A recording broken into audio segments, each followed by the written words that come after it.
Okay, so welcome everyone to a very special evening. Tonight we are joining our hearts in celebration and appreciation for one of the Awakening Heart Collective co-founders, Louise Livingstone. Throughout her life, Louise has been on a journey of deep discovery with regards her own heart. And with this self-discovery as her foundation, she spent many years investigating the connection that's possible for all of us to have with our own hearts, and how when we do this, it can totally transform our experience of life. So along with her PhD thesis, this book is the culmination of decades of self-exploration and academic study of the heart. And tonight, I'm very excited to be diving into this book with Louise. And for the first half hour, that's what we'll do. I'll be asking her some questions about the book so that by the end of the evening, we all have a really good sense of it.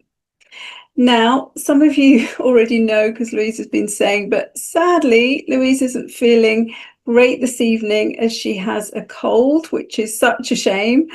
So the plan had been to follow the initial chat with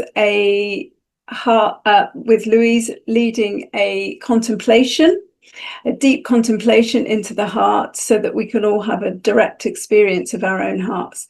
So this is still going to happen because Louise has a pre-recording of the contemplation, so you'll still get to experience going into your heart with Louise tonight, which is great. We're recording this evening, and so if when it comes to the questions, because we are going to have about 15 or 20 minutes at the end after the contemplation for questions, and also if we want to share and reflect anything that came up for us in the contemplation, we can do that. At that point, if you want to contribute, you need to know that if your camera is on, you will be seen in the recording. So if you want to contribute and say something but don't want to be seen, then please turn your camera off at that point. So before we begin, we always like to open our live events with a short settling in, heart-centering practice. And tonight that's going to be led by one of our other co-founders, that's Claire. So Claire, I'm going to hand over to you now.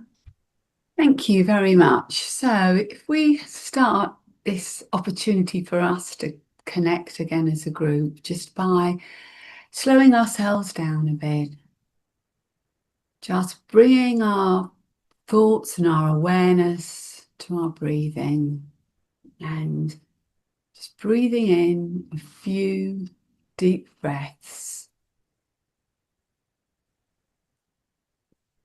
And as you do that, if you can, focus on taking the warm air of your surroundings in through your nose and out again through your nose. So take a few more breaths.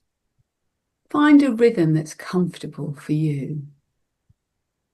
You may want to try counting to 3 as you breathe in, and counting to 3 as you breathe out. If that doesn't feel comfortable for you, just settle into a pattern that is slightly deeper, slightly slower than your usual style. And as we get ready to listen to Louise's wisdom, let's slow ourselves down. Really focus on the feeling of the air as it comes into our bodies, and breathing out all the tensions, the knotty problems, the frustrations that we may have had in our day to day.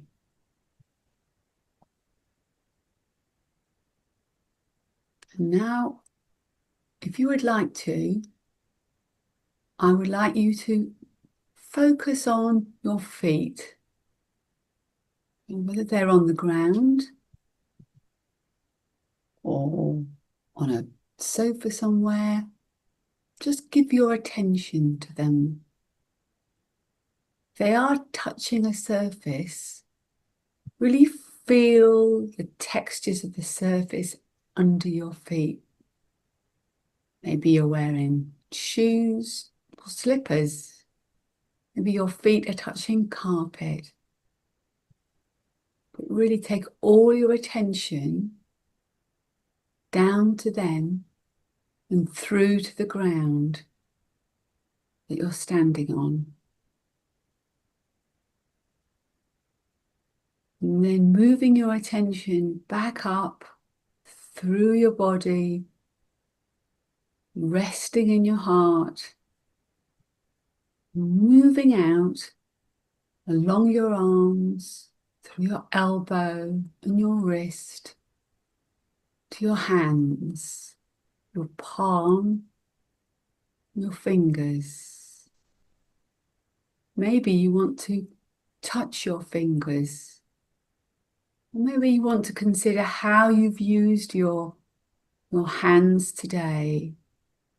Have you used them to write or to type, to cook or to clean, to create or hug?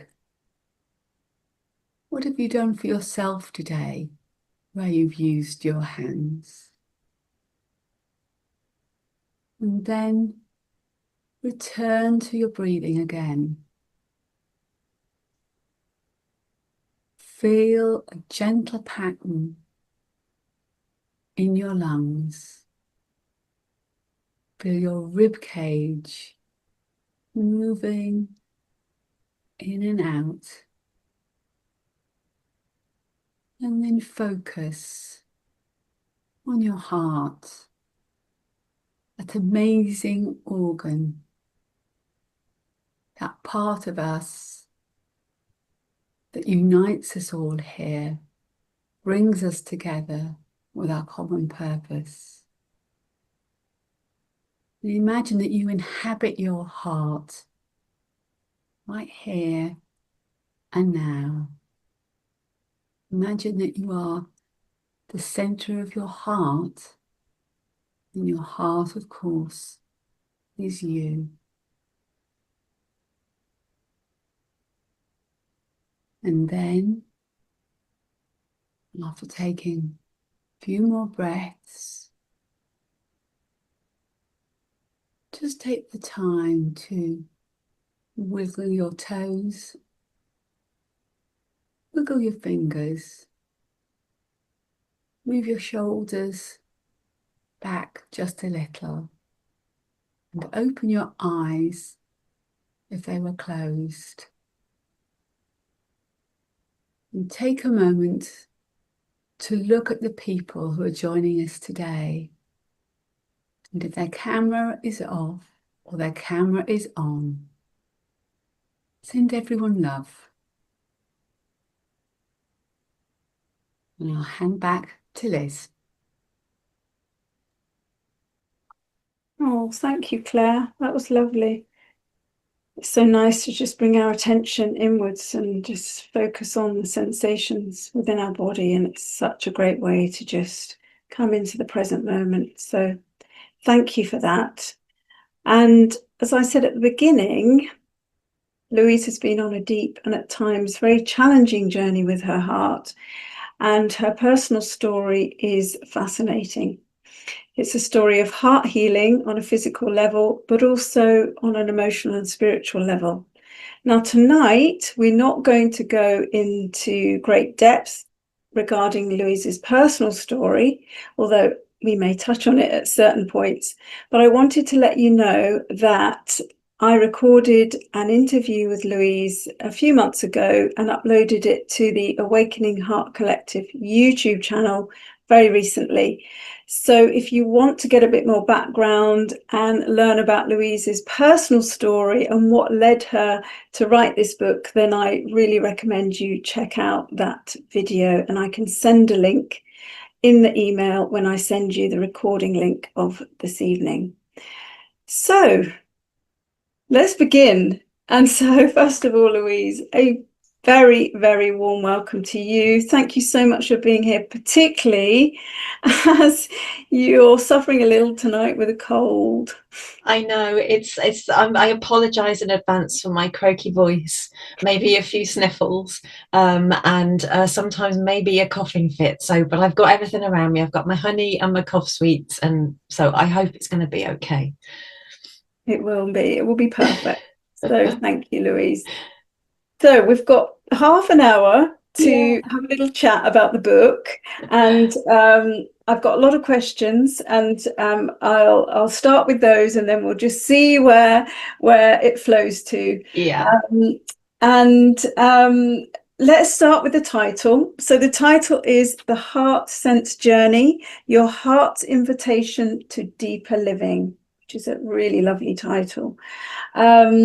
What I really love about this book, Louise, just to say, is how there is a lot of theory and background, and that is wonderful, but it's also a very practical book. And I really love the way that you very gently and very carefully guide people, because this really is an invitation to the reader, how you guide people to embark on this journey. So that is something I just wanted to say at the beginning. But coming back to the title, Heart Sense, what does that mean? And how did you come upon this phrase? That's such a great question. I think it was during my PhD research. So we're going back now about 7 or 8 years. And my whole methodological framework was listening to my heart speak first. So giving a platform for my heart to speak through an imaginal methodology. And so what I was getting used to happening was that I would take my dreams seriously. I would take spontaneously arising messages seriously. I would take a book falling off the shelf and opening it a page seriously. This is the deeper living, that your heart's invitation to deeper living. In the sense that I was coming to know my heart as an organ of perception, an organ of knowing, that knows very differently, perhaps, to the left brain hemisphere, a contemporary Western way of knowing the world. But that's not to say that we don't have these other, more deeper ways of coming to know our place in the world. So with that framework in place, because I'm starting to answer your question,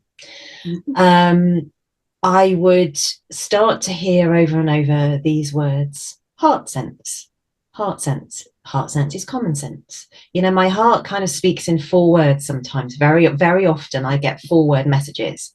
Heart sense is common sense is heart sense. And I'm thinking, oh, that's really interesting. So the word heart sense started to live in my awareness, in my cells, in my bones, in my DNA. I was kind of playing with it. My heart was gifting it to me.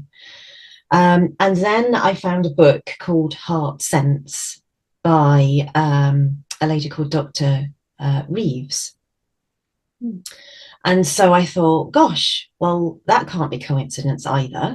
So I reached out to this particular author of the book, and I haven't heard from her yet, but she actually has a close connection with Robert Ramanujan, who's a depth psychologist, and his methodology was the one I was using to speak with my heart. So I was thinking, oh my goodness me, there's a synchronicity there.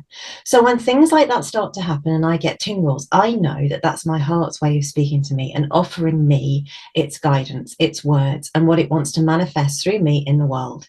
And then I asked my heart. So I went back like a feedback loop. I was gifted heart sense. I was testing it out. I had a synchronicity. Then I go back and I say, heart, is that right? Is that what you're asking me to bring forth? And my heart's like, yes, that's it. It's heart sense. And from then on, that word, that phrase lived.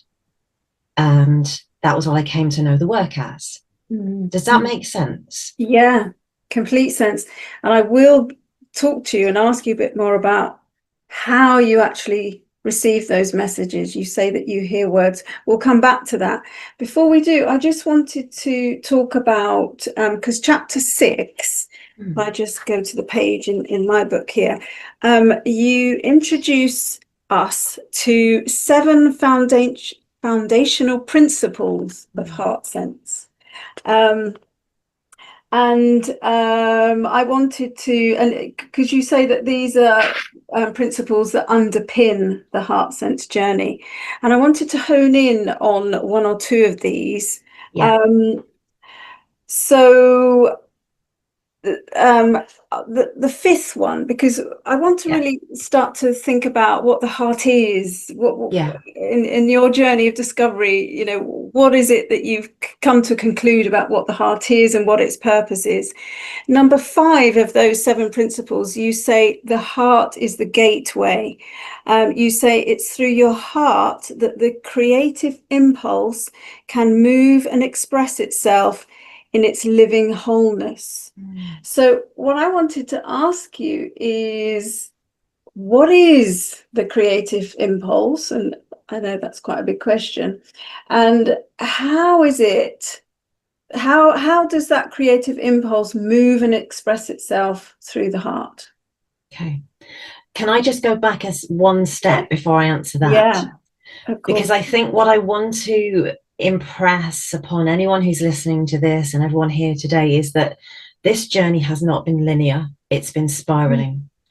So my heart's been speaking to me since a very early age, as it has done with everyone who's on this call and listening to the recording. And I think what my heart is saying is not new, but we're just remembering perhaps in a different way, maybe outside of our understanding of the heart as a biological organ, or outside of a maybe religious discourse.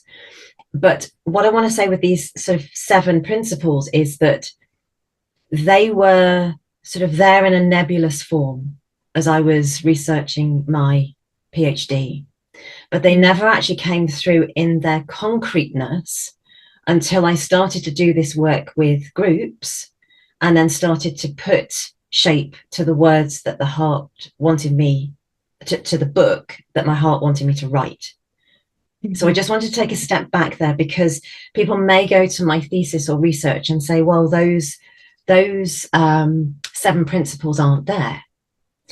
But what I realized when working with groups and taking the work deeper after my PhD and then writing the book was that those principles had been there all along, but I just hadn't caught up in my way through the research. Because remember, I'm trying to do this cognitively in a way. I'm trying to bring forth understanding through my research, through the Western contemporary mode of perception. So it was like they were underpinning everything I was doing in a kind of felt knowing sense that my heart was guiding me. And it wasn't until working with groups and writing the book that they really started to come out of a nebula, this nebulous form, and into concreteness. Okay. So it's kind of like I'm living backwards into what my heart knew to be true and has been guiding me to sort of express concretely since, you know, starting this work. So my heart knew, I'm just catching up. Okay. So then the question then is about the heart being the gateway. What is the creative impulse? And that is a huge, huge question. But for me, working with my heart in the way that I have over so many decades, and deepening into that conversation and understanding every day, I have a sense that it is whatever it is that we would define as life or creation first presents itself to us through the heart. That's what I believe to be true in all of the work that I've done with my heart. So the way my heart might describe that is that life is constantly giving us invitations. Things are coming into our world and in the relational space, and it's whether we put our energy on those invitations or not that creates the world then that we live into. So the heart's the gateway through which these invitations arrive, I believe, because the heart perceives and knows with so much depth, so much breadth. And then, so to me, that is why it's the gateway. It's the gateway to experience. And the creative impulse, my heart didn't want me to put this in you could take this in sort of a religious terminology. You could say this is the divine or God, you know, you know, sort of expressing itself through one's heart. And you could say that in the Sufi mystic tradition, for example, you know, one polishes one's heart through the prayer of the heart, and polishing the heart, clearing out any rust or dirt, enables God to be made manifest in the Sufi mystic's heart, in the one that is praying. And I love that. I think that is utterly beautiful. And so what I was endeavoring to do when I was trying to understand my heart in my own way on my own journey was, I can really understand that from a religious perspective, from a Sufi mystic perspective, but I can also understand that from an ordinary day-to-day mode of consciousness perspective, that actually I'm in the world, and this world, this incredible world that we live in, and all of its mystery is constantly inviting me into its creative dance. And so I'm responsible for how I show up with that creative dance. So for me, yes, the heart is the gateway. The heart is the place that contains the most wisdom for me to dance with whatever's coming in and inviting me into that dance in the most graceful way, the most sophisticated way, I think, that I could manage in this time right now, because in another moment I will be different and I will know more. And that's why, with deep humility, I believe that the heart is the gateway to co-creating the world of our heart's vision, not only for us to live into our own heart's vision for us, but to hold that vision open for others to live into their heart's vision for them. So it's deep. For me, it's deeply sacred. It's a gateway to the sacred. It's a gateway to something other, something exquisitely beautiful, that we can't ever know in its wholeness, but we can experience something of that wholeness unfolding through us if we allow it and go into our hearts, and with perhaps curiosity, I would say, wonder, and humility. So you've also said the heart holds and makes sense as a creative impulse. So would you say the heart's role is to guide us towards and align us with our life's true purpose? Would that be another way of saying That's lovely. Yeah. I mean, I like that. That feels good in my heart. There's a resonance there. And I believe through my own, and I can only say this from my own experience, and maybe some others who are on the call who've actually, you know, participated in the heart sense journey with me, they may share things later. But I do know that to be true from others, that the heart is so non-judgmental, so loving, so deeply attentive, so deeply reverential for who I am in its magnificence, you know, because I'm just me. But it holds all that I am, all the parts I love, all the parts I don't like, and says, Louise, I've got you. And so I know, and it's just because I know I've lived this every day for so long now, that all my heart wants for me is to live into its vision for me, and that all my heart asks me to do is to trust it to do that every day, and then to hold that space open in my heart for others to live into their heart's vision for them. I know I've just repeated that, but I think it's such an important teaching to keep coming back to. So yes, once I'm aligning to my heart, I'm holding that space open for another to align to their heart, heart by heart by heart by heart, you know, in this mycelial network of connected hearts, we are each being given the possibility and invitation to live into our heart's vision for us, which is deeply nurturing, deeply loving. It's connective. And yeah, maybe I'll just stop there. And so if we can only learn to listen to our hearts, to tune in and trust, then we will be taken on an amazing journey with our hearts. I mean, it doesn't always mean that those invitations will be easy things to follow. and that was the other thing I wanted to say. You know, this isn't all rainbows and unicorns. It's not all fluffy. When I said yes to my heart, sitting on the edge of the bed, when I thought I was going to actually, you know, take my own life, which was where I was, you know, I knew that returning to my heart was not going to be easy, and it wasn't. And, you know, I talk a lot about this in the YouTube video that you referenced earlier, so I won't go into any of it here. However, if you asked me now if I would change anything, there is no way I would change anything at all.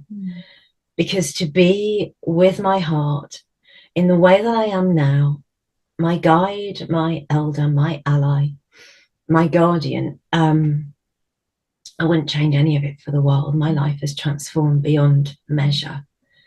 You know, I wouldn't change any of it. Like you said earlier, it's got you. No matter what you face, what you go through, if you listen and trust, it's got you in every moment. Yeah. That's lovely. I think the key thing as well to say here, and it might have been part of your next question, but I can just drop it in here, is that one of the key findings of my PhD research, and I think one of the things I keep coming back to over and over and over again, is that through the contemporary Western narrative, we have a certain way of engaging with the heart. That is, it's a biological organ first and foremost. We have to prove things scientifically, and then any other heart, which I'm going to introduce people to shortly in the contemplation, is maybe just a sentimental add-on, or it can only be thought of as a bit out there or woo-woo or irrational. And what I want to say is, when you're in your heart, you're out of the contemporary Western framework of knowing, and you're in your heart, hearing your heart from inside your heart, you will start to trust and know that the concrete reality that your heart shows you is the one that's always been there for you and is just waiting for you to live back into. So when I hear, sometimes, you know, I start to, well, I know when I've popped out of my heart because things don't align, things don't harmonize. So I just want to offer that as a caution, really, that this isn't about thinking about what the heart would say. The heart sense journey is not that. It's about moving into one's heart and learning to be in one's heart, hear one's heart, perhaps for the first time in a very long time, and to trust that your heart knows and speaks to you in a very different way to our ordinary day-to-day modes of perception. That is such a key point. I think we should repeat it, that it's not about thinking about what our heart would say, because you're immediately coming from the mind. You're distant straight away. It's sinking into the heart and just letting that experience be. And then you will truly tune in. And that does lead me to the next question. The sixth of your 7 principles is that the heart perceives differently. And in fact, let me just read what you've put there.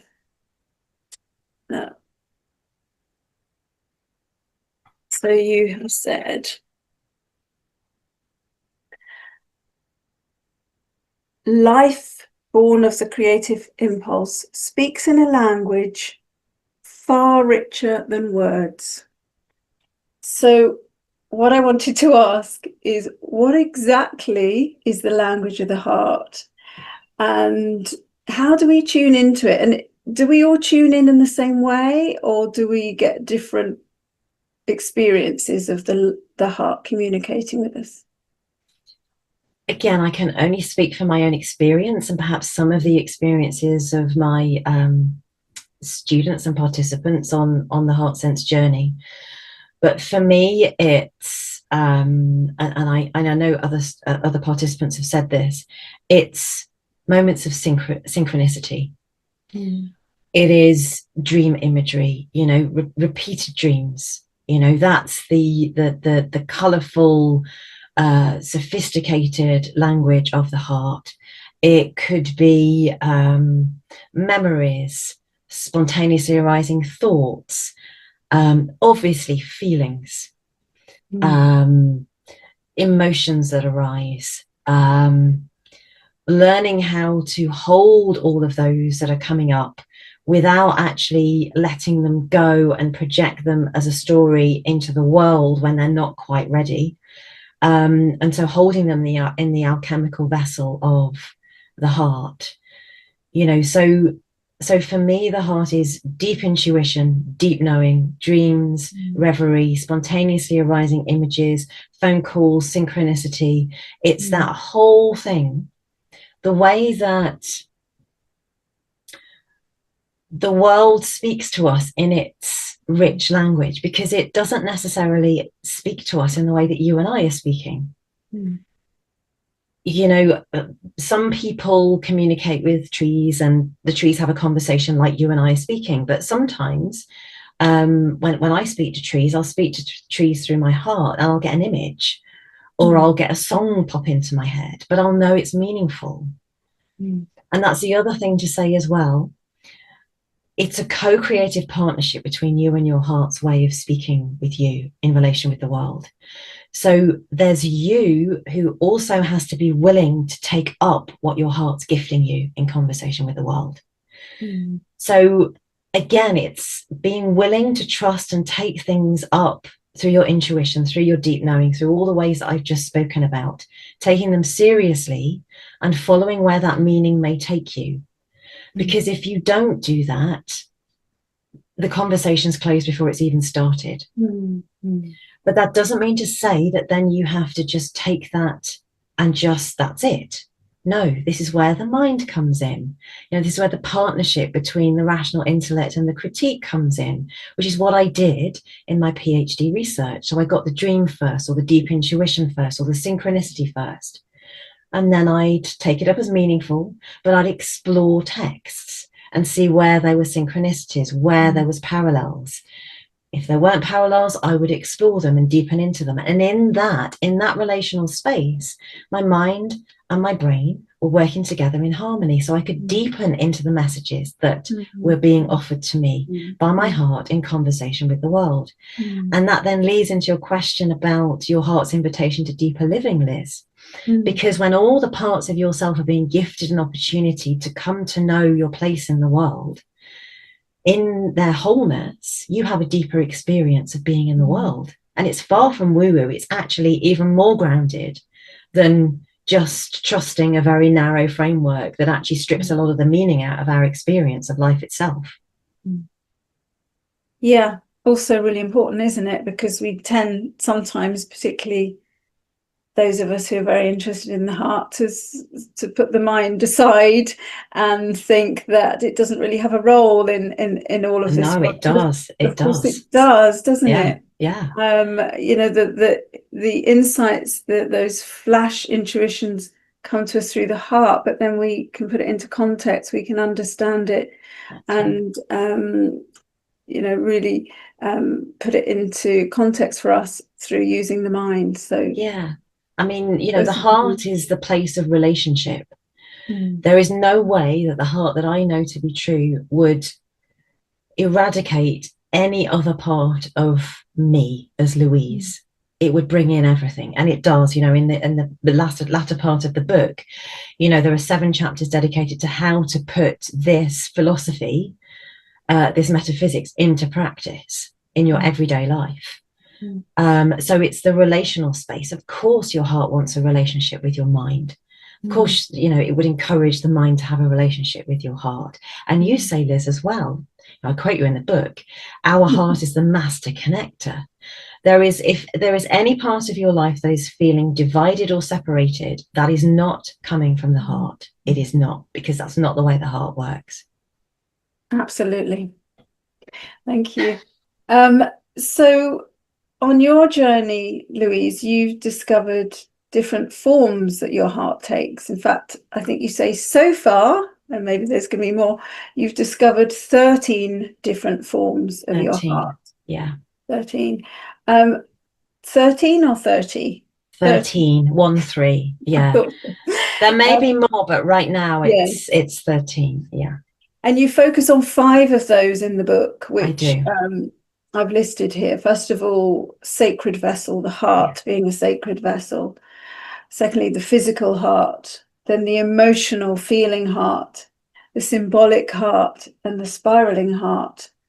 What I wanted to ask is, do other people, when they go on this journey, encounter the same hearts or very different hearts? I'm guessing there's often overlap, but have you found with your students that they have discovered other forms of their heart as well? Yes, I'm so excited you've asked this question because they'll say to me, Louise, I think there's this heart or that heart, and I'm like, that's great, because my heart is sort of overjoyed that they are really working.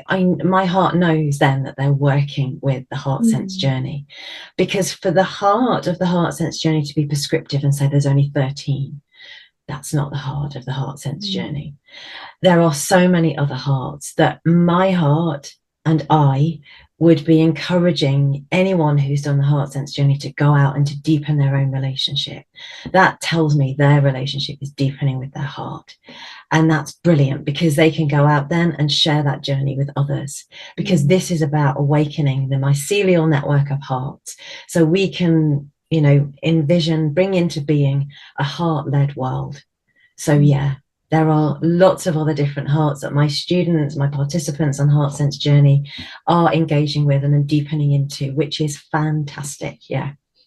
Great. That's lovely. So my last question, probably, before we move on. As I said before, this is a beautifully practical book, and you have just mentioned also that part 4 of the book is dedicated to helping people to put these ideas into practice in their own lives. So to finish this section, what can we expect if we go on this journey, this heart sense journey? What are the possibilities? What are the potential rewards that we can gain from going on this deep, lifelong journey with our hearts? I just want to sink into those words, Liz, because every cell of my body is just smiling. It's a relationship that is so nurturing, so resourcing, so surprising, so exquisitely beautiful, that I would encourage everyone and anyone to start their relationship with their heart again. Because I don't know where I'd be today. I probably wouldn't be here without this relationship that I have with my heart. And it guides me every day, you know, when I sometimes feel like I'm, you know, gonna sort of have a sort of a spark of energy or flash of anger or something, my heart will say, come into me, Louise, come in, you know, pull up a seat at the hearth fire and we'll sit together with this. So it's so graceful, it's so sophisticated. It's like I have a place I can come to rest. It's a sanctuary, it's my home. And because of it, I am resourced and nourished.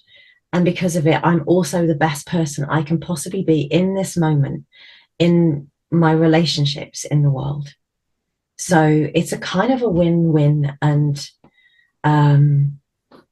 yeah, I could go on forever, but it's probably not. We don't have enough time. Well, I think you've given us a wonderful sense of what you've gained from this journey, and what people can discover in your book. I'm sure if you haven't got the book already, you'll be wanting to get it after this. Just show us, Louise, because it's not just the book you've got behind you, which is the main book, but you've got the journal that goes along with it. Sure, I will show that. And just what I Yes. wanted to say as well is Yeah. that I am in service. I sit, I know this might sound a bit weird, but I sit at the feet, if my heart can have feet, I sit at the feet of my heart every day and I just listen and I ask.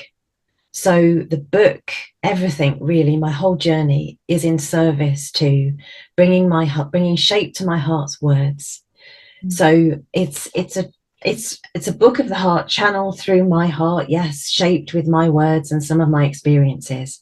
But I want it to live in the world as a book that's come from the heart, and it will have applicability to everybody, from my heart to everyone's heart. Yeah. Wonderful. So that's the book. That's the book. And this is the workbook, the reflective journal that goes alongside it, which is split into 4 parts. And there are questions, places for reflections, doing drawings. As I say, this is going to be a lifelong journey. My journey with my heart is still unfolding, even now, even in this conversation, I'm still learning. And it will continue to the day that I take my very last breath. So it's a lifelong journey. Yeah. So there's the book and the workbook, which to just, help. And there's lots of contemplations and reflections in the book as well. So it's not something you could necessarily read from cover to cover. I mean, you may do so, but then, deepen into the contemplations and the reflections, because it's all about experience. It needs to move from theory into the heart as experience. Perfect note to end, because yes, that's precisely what we're going to do now. Thank you.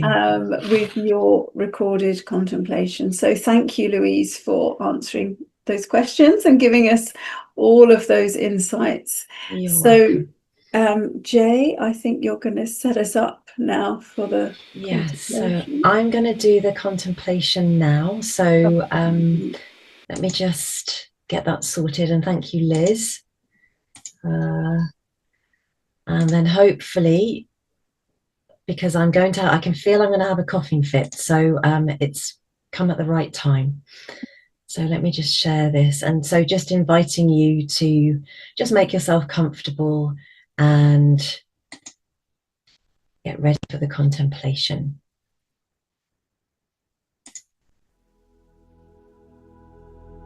And when you feel ready, I invite you to rest your eyes in a soft gaze or close them completely. Please do whatever feels right for you.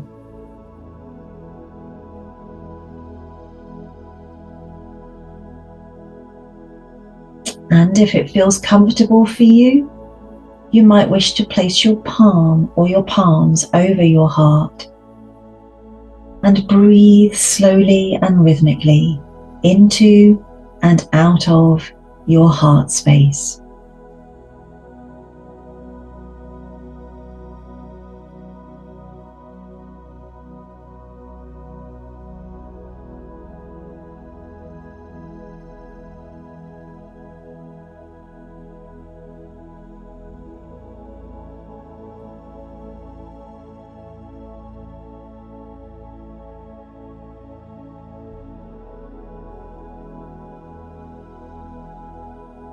Breathe into and out of your heart at a depth and pace that feels comfortable for you.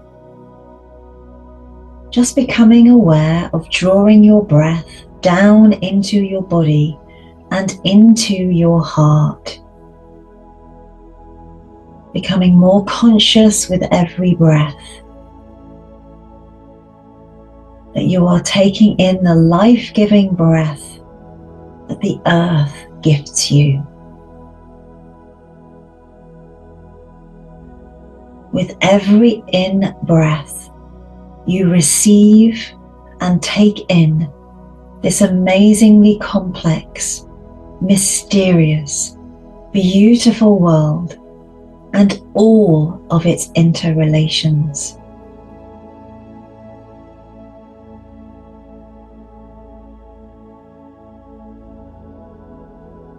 Let this breath touch your heart,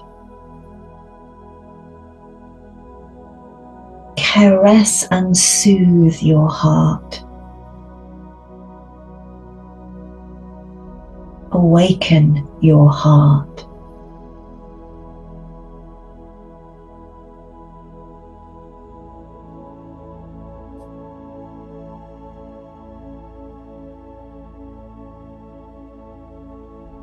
If you have difficulty moving into your heart, you might like to bring someone or something that you care deeply for into your heart's awareness.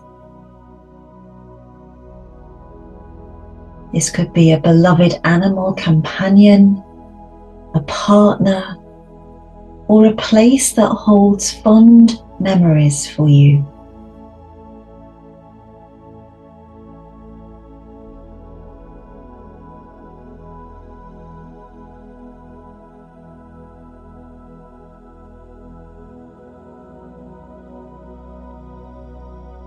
Allow any feelings of authentic love and gratitude, appreciation to grow in your heart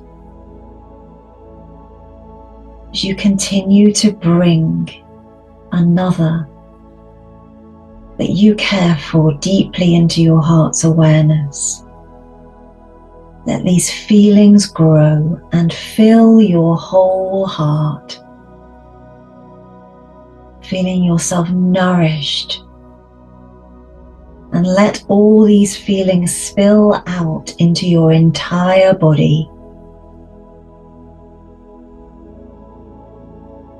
And enjoy these feelings for as long as you can, for as long as feels comfortable to you.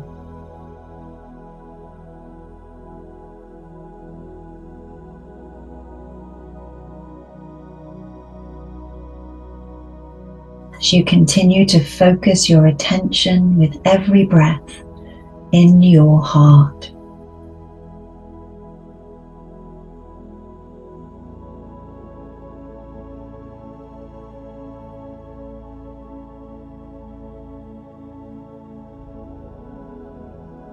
You may also become aware of a warmth emanating from your heart center as you spend more time here. The main thing is just to keep breathing into your heart and out from your heart as you deepen into your heart and your heart's way, which is subtle. And as you will discover, deeply wise.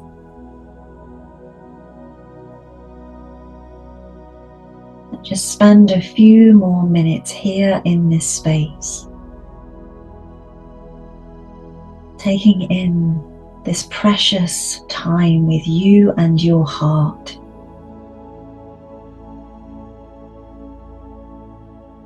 Breathing in and breathing out, into your heart and out from your heart.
So you're breathing in the world into your heart, and you're breathing yourself back out to the world. And perhaps you can allow yourself the possibility to imagine through your heart, through your organ of imaginal perception. This was perhaps how your ancient ancestors used to connect with the world. That the world was always speaking to them, subtly, through image, through smell, taste, experience, and that your heart was the organ of perception that could receive all of this.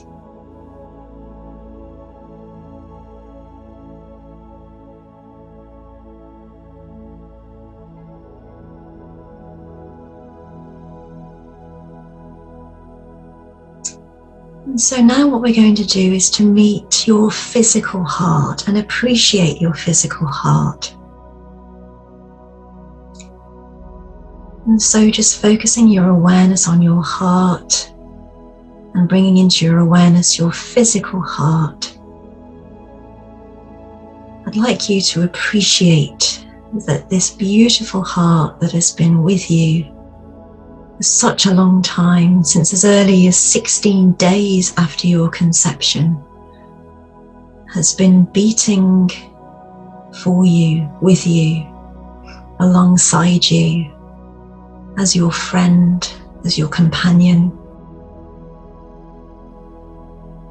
ever since. Maybe you can feel your heart beating underneath your palm, or you have a tingling or some heat in your chest area, or absolutely nothing at all. That's absolutely fine. But just really now appreciating your physical heart. Just thanking your physical heart for everything that it does for you, enabling you to experience this incredible world of ours and this human experience.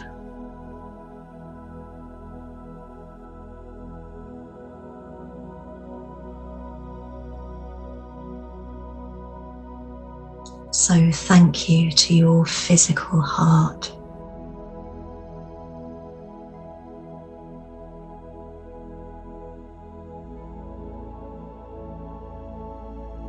And now we're going to drop into another heart. And this is a heart that lives just as fully, just as meaningfully in your life as your physical heart. And this is your feeling, your emotional heart. And as your heart is touched by the calls of the world, this is your heart that responds. So this heart responds to the calls of the world, to all the challenges, to all the celebrations, to the highs and the lows. Feelings and emotions running through this heart as you dance and move in relation with life. And sometimes perhaps this heart can be a little tender. And so just really taking time to love and appreciate this heart that lives inside you, that responds to life, and that offers you messages, wisdom, intuition in relation to those responses. And so how can we make ourselves better beings of perception to really listen to what this heart very often has to say to us? By giving this heart more validity to support us and guide us, because this heart has so much to teach us, so much wisdom to offer.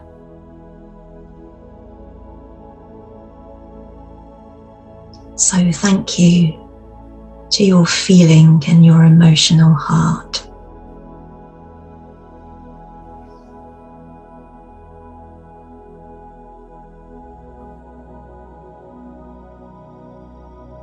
And continuing to breathe into your heart and out from your heart rhythmically, a pace and a depth that's comfortable for you. We're now going to meet and appreciate another heart that lives just as vibrantly within you. And this is your symbolic heart. And this heart lives in the liminal space between us and the world.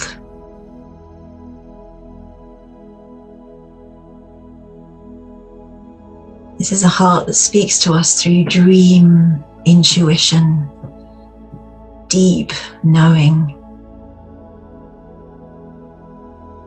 reverie, daydream, synchronicity.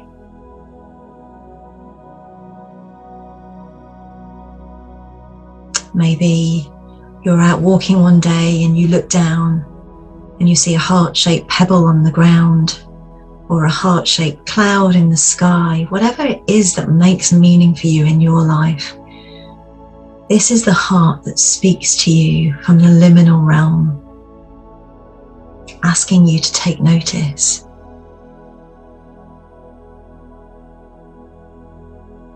For the world is full of so much depth and breadth that when we're in a narrower mode of consciousness, we can often miss these subtle signs, these subtle conversations with the world.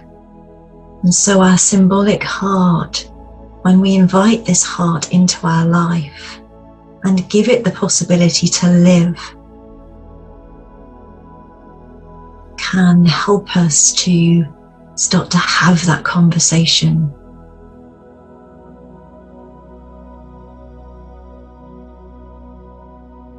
And so too, this heart has so much more to teach. And so just having sheer gratitude for your symbolic heart too. And there are other hearts that my heart has gifted me on my journey, but we don't have time to connect with today.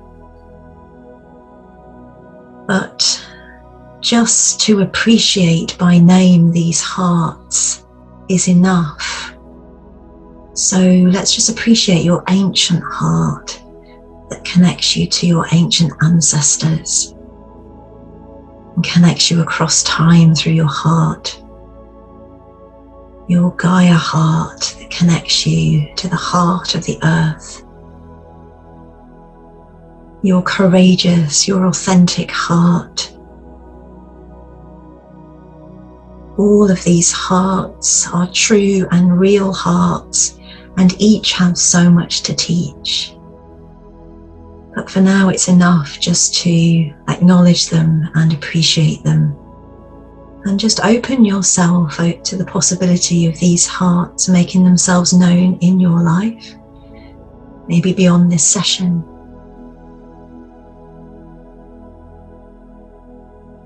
And so you might like to just take notice of your dreams over the coming weeks, because now you've opened and appreciated these hearts and to the possibility of these hearts speaking. They will start speaking to you. And surrounding all of these hearts is your heart as a vessel, an all-encompassing, beautiful vessel. So you might like to imagine all these other hearts that we've just met fitting inside this heart as a vessel, like Russian dolls, one inside the other. And your heart as a vessel carries all the beautiful, benevolent qualities that you would associate with your heart, like love and kindness and openness towards the world. So let's just appreciate that beautiful, all-encompassing heart that lives vibrantly within you and has all those beautiful qualities.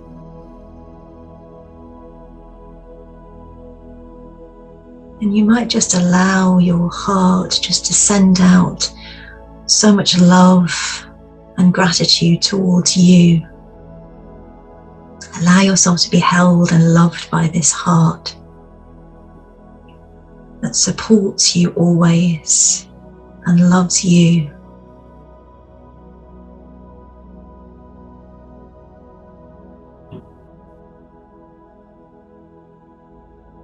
And also has enough left within it to love the world.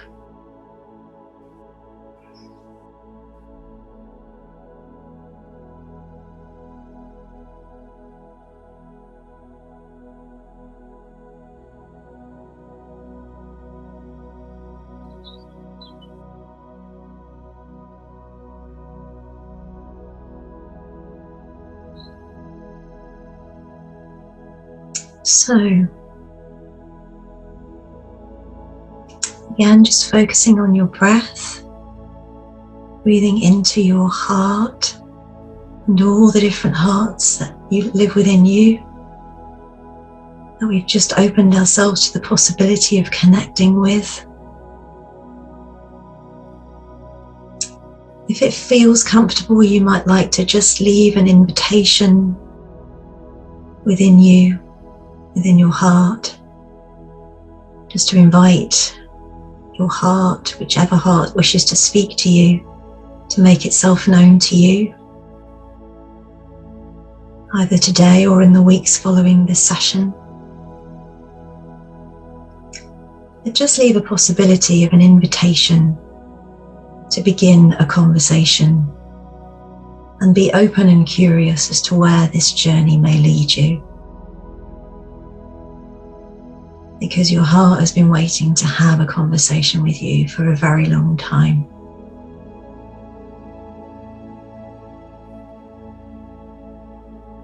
So taking some deep breaths in and out. When you feel ready, thank your heart and let your heart know that you will be returning often. Make a commitment to your heart that you are serious about making a home here, learning your heart's language, hearing your heart's wisdom. The more you place your awareness in your heart, the more you become attuned to your heart's soft whisperings and subtle language. And know that your heart has never stopped speaking to you. When you move into your heart space in this way, in a slow, still, contemplative way, you are attuning your awareness to your heart's way, opening yourself to remember an ancient language. So thanking your heart, committing to return often, and then just becoming aware of your physical body that sat on the seat beneath you, and just bringing your attention back to your physical body, back to the now, returning in your own time and in your own way to the present moment. And when you are ready, open your eyes.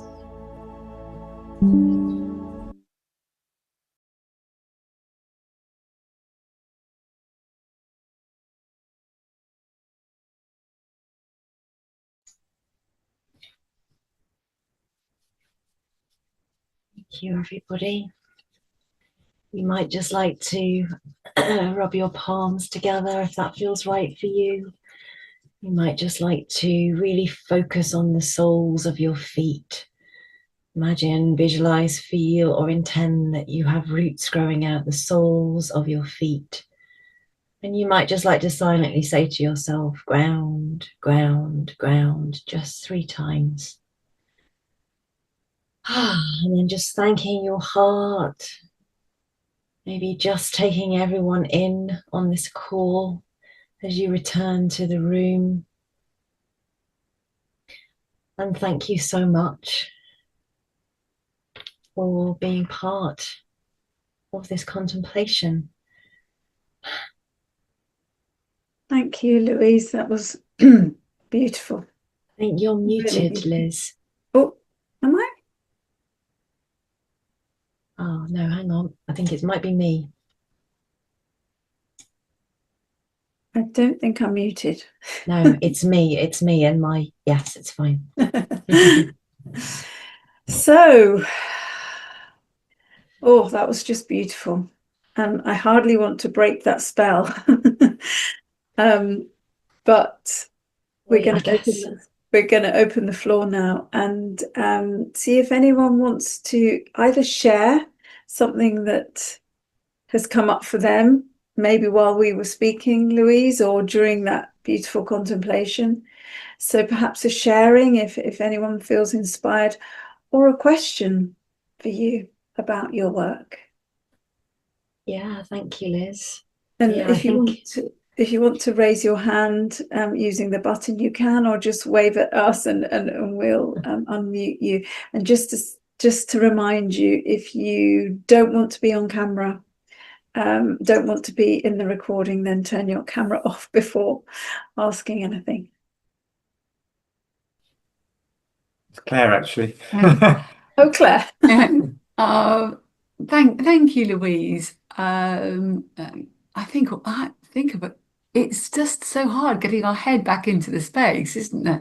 After that beautiful contemplation. So I was struck when I was reading your book, and in fact, you touched on this when you were talking to Liz about how how you continually return to your heart, and you sit at the feet of your heart, so to speak. And I wondered if you could give us a sense of, if you have an average day, how does your average day work out with listening to your heart? I mean, do you have a discipline of meditation? You are an incredibly busy person. How does it work for you? great question. Okay, so the first thing I do the minute I wake up is I go straight into my heart. And I just say like a little prayer or intention. And I just say, heart, help me to live into your vision for me today. So that's a very simple kind of affirmation. But I make sure that I'm in my heart. I've breathed myself into my heart, that my heart surrounds me before I even put my feet on the ground. And then, yes, you're right, Claire. I do have a very, very busy life, but I don't know, my life is this. So I guess whatever I'm doing, and even when I'm sort of writing emails, I'm always coming from my heart, because I'm kind of responding from the place of the heart sense methodology or the practice. And yeah, when things get tough, say if I'm in traffic or I'm driving, I'm saying a mantra over to myself over and over again. Very often it's just thank you, a simple thank you. So, and I found that to be very, very powerful when I was suffering with severe panic and anxiety about 20 years ago. And I was first starting to work more deeply with my heart's teachings. So thank you, thank you, thank you, thank you. I can say a gazillion thank yous a day very often when I'm in the ordinary day-to-day world. And I find that brings me back in. It helps me to stay in. Or I will put my palms over my heart to remind me to come back in, or breathe a simple breath. So it's constant. I have to constantly keep attending, Claire. I think that's what I'm saying. I have to keep attending, but I have these little simple practices that bring me back in, little affirmations, intentions. And then at night, before I go to sleep, I will thank my heart for the day that I've had and that we've co-created. And I will curl up like a little dormouse in my heart, allow my heart to enfold me, and I will move out onto the astral plane from my heart, knowing that I'm safe and protected. So every single thing that I am doing is focused in my heart, always, as much as I can. Does that answer your question? Yes, yeah. I think for many of us, sort of aspiring to have a bit of heart or a bit of Louise in our lives, that's really useful. I think there's lots that we can take from that to start our day tomorrow. So thank you. Yeah, it's just, I think the simpler we can make it. And I also want to give a shout out for the, I think it's the Hawaiian practice of Ho'oponopono. Some of you may know that. I use that a lot as well. So thank you. I love you. I'm sorry. Please forgive me, or whichever way around that other people do it. I find that really, really powerful. And it is, these are the words that the heart would say. Thank you. I'm sorry. You know, I love you. Please forgive me. And, you know, it just helps to keep me open. And because I've been doing it for so long now, I feel in my body, or I feel a disconnect when I've popped out of my heart and I'm just not in the heart space. And so I stop, close my eyes, breathe back in, and then off I go. Wonderful. Thank you. Thanks, Claire. Sue has her hand up. Sue Bayliss. Hi, Sue. Hi. Thank you, Louise. That is so inspiring.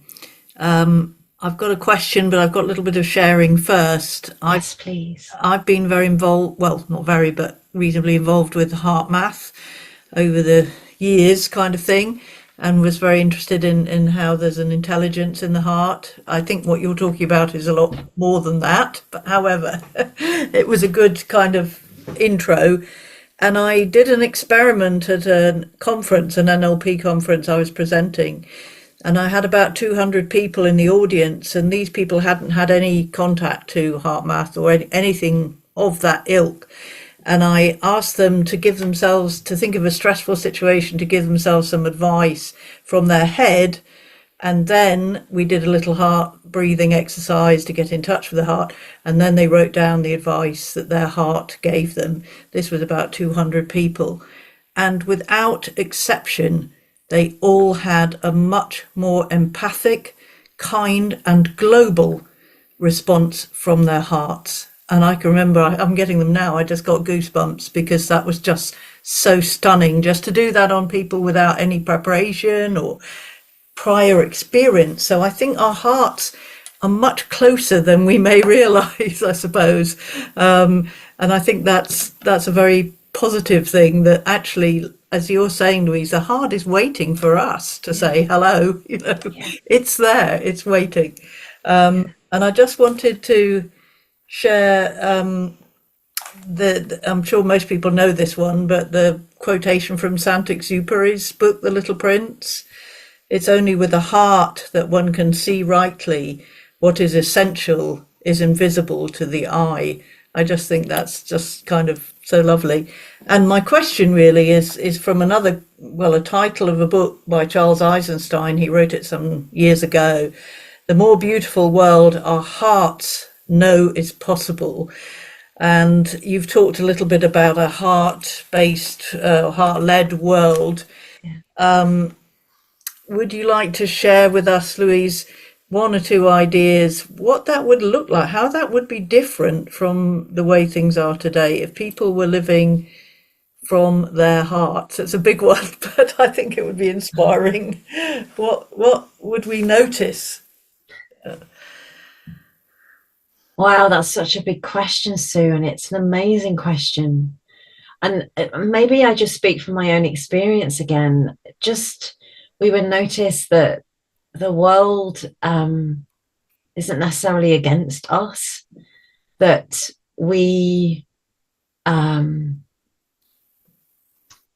that deep relationship is possible. And I have just come back from a trip, sharing the heart sense work with a group of people, and then heading off to a beautiful island in the Mediterranean called Mallorca. And whilst there was 9 of us there, and we were in such a heart-centered open space that we were flowing with such gratitude, such love, such respect for one another, that synchronicities were happening for all of us as a group. There was meaning, collective meaning in everything that was brought into this space, that life seemed to unfold in the easiest of ways. We didn't have to fight, we were flowing. And I mean, it was incredible. And we would only have to think of somebody or say, oh, I need to ask so-and-so a question, and that person would appear. And this was only after 2.5 days. Wow. And it was that, for me, is what this mycelial heart-centered connectedness, that's the way that we could live with one another. Just no conflict, no competition, deeply loving and honoring one another, wanting the best for one another. And then somehow this loving intelligence of the universe seemed to pick us all up in our little kayaks and place us gently into the flow of life. And we were just flowing in the most incredible of ways. And we got things done. We were there for, business, work purposes, but we got things done, but we got them done differently in the most beautiful, creative and loving of ways. So I would say that experience that I've just had, and it's a couple of weeks old now, is living very vibrantly in my heart in terms of what that beautiful world of the heart makes possible. Thank you. Thank you.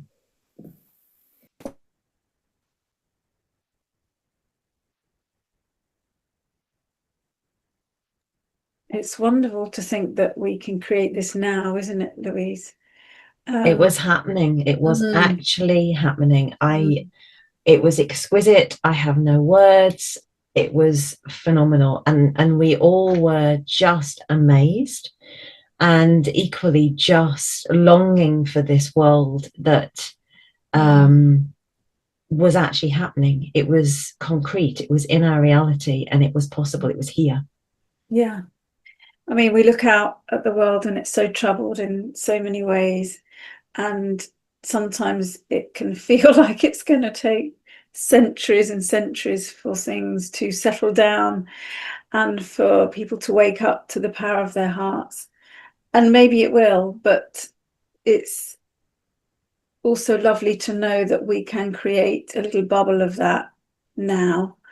And I think, you've used that term, the mycelial connection, several times tonight, and I love it. And I think that if we can help make those connections through your book and your work and what we do, the Awakening Heart Collective, then we can hopefully connect those bubbles of people that are managing to live in that way, and hopefully create the reality of that for more people.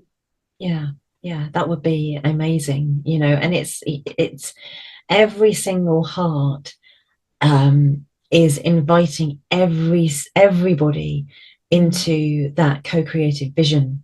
And I came from a place where I was just, if I'd have thought that in 20-25 years time I'd be sitting here speaking this way, I'd have said that it was utterly ridiculous. There was no way that that could happen. And yet I was the most skeptical left brain person in the whole world. So if I can shift, I think anybody can, and we each do it in our different ways. And all I'm offering is just a little signpost.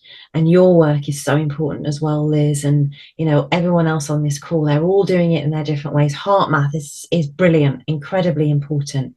It doesn't matter how we come back to the heart. What matters is we come back to the heart. Yeah, absolutely. Peter. Yeah, thank you, Louise. I mean, every time I hear you speak, you inspire me, and it is through the heart. So it's just, the book is wonderful as well. I've only just started reading it. So now I'm going to ask a question that might bring the tone down slightly. So hopefully it doesn't. But I noticed in the book you talk about the idea of the dark heart, and that's obviously in a world now that seems quite dark at times.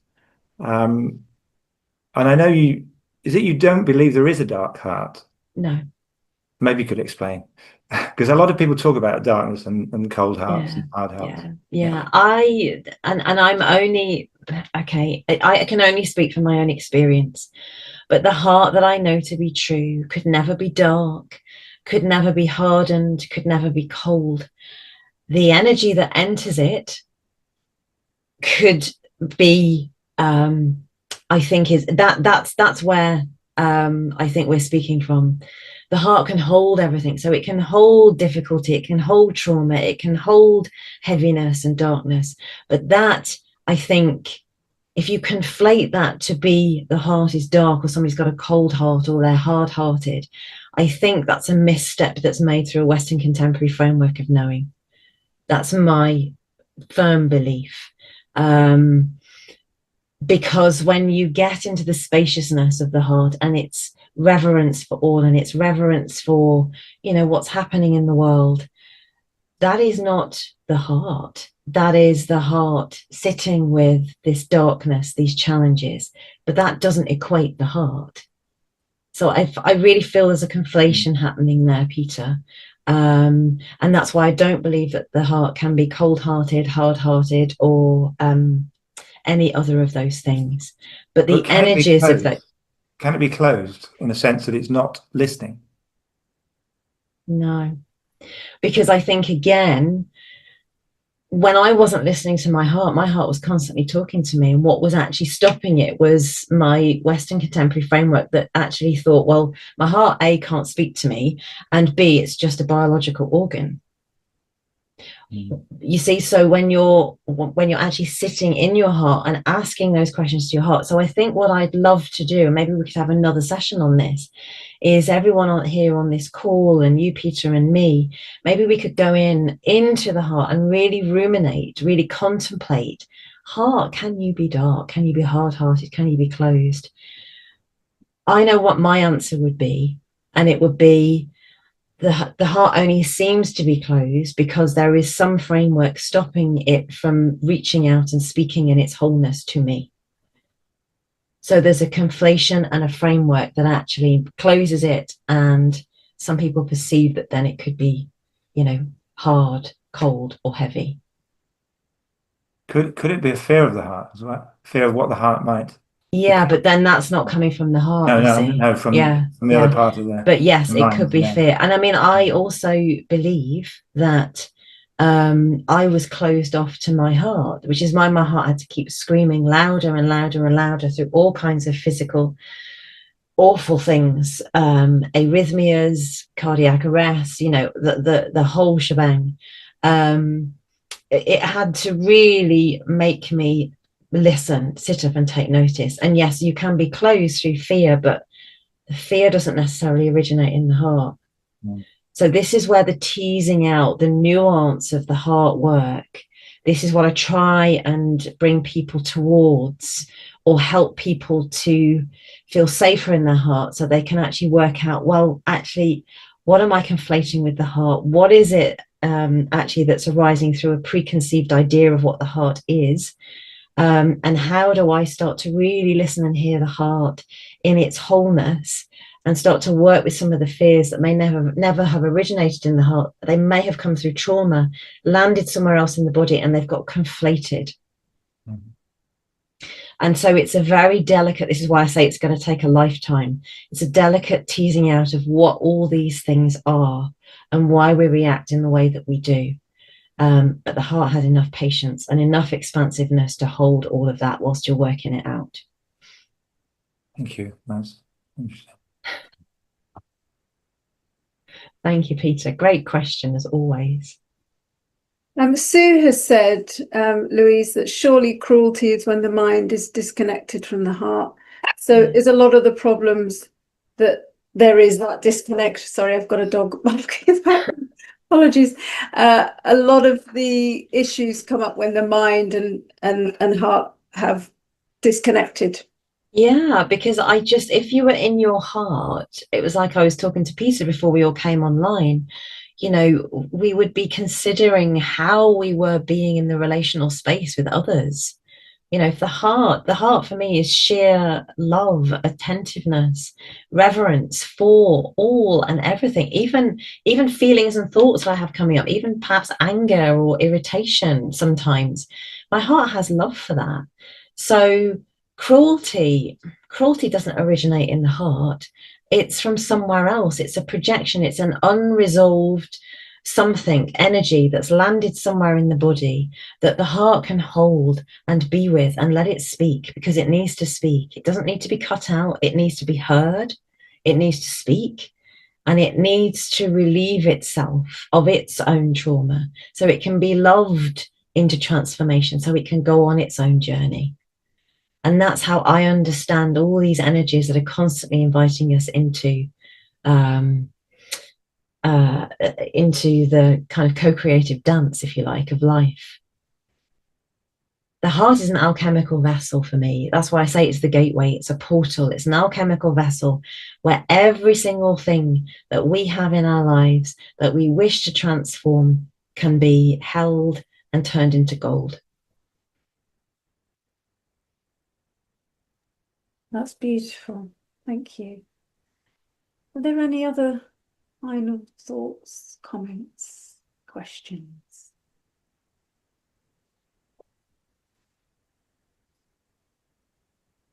Louise, we had a lovely quote that we chose. We did. Do you want me to read it? Yeah, that would be lovely.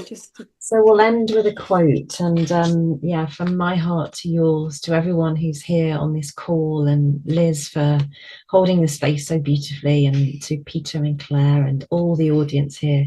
Just thank you so much for being here on this celebratory evening. It means so much to me that you're here, and my heart feels so full and happy, and yeah, full of love for you all. So thank you. So this is from, let me just see, which chapter is it? Chapter 2.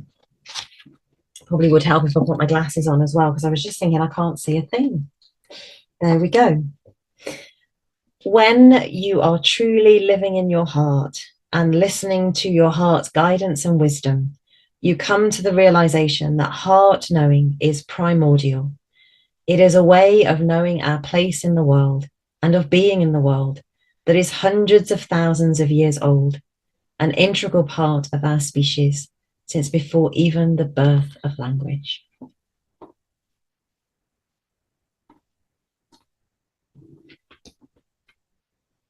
Thank you, Louise. That was beautiful. I feel like I need a glass of champagne to toast you. Instead, I've got a cup of tea, but never mind.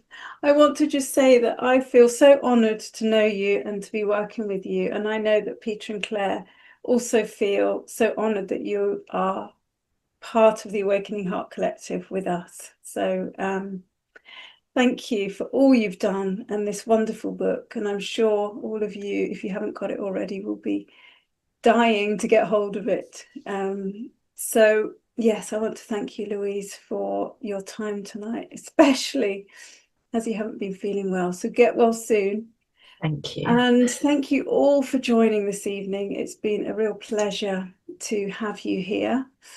We've got some other wonderful events coming up before Christmas. We've got a lovely talk on the quantum heart next month, and then something really exciting in December to lead us towards the end of the year. So check out the Awakening Heart Collective newsletter. You'll find all of the details in there. And I really hope you'll join us again for one of our events.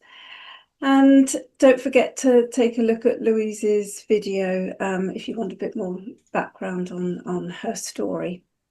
So I'm going to say good night to you all now. Thank you once again. Thank you, Louise. And I look forward to connecting with you all very soon. Bye-bye. Take care. Thank you, everybody. Lots of love. Bye-bye. Bye-bye.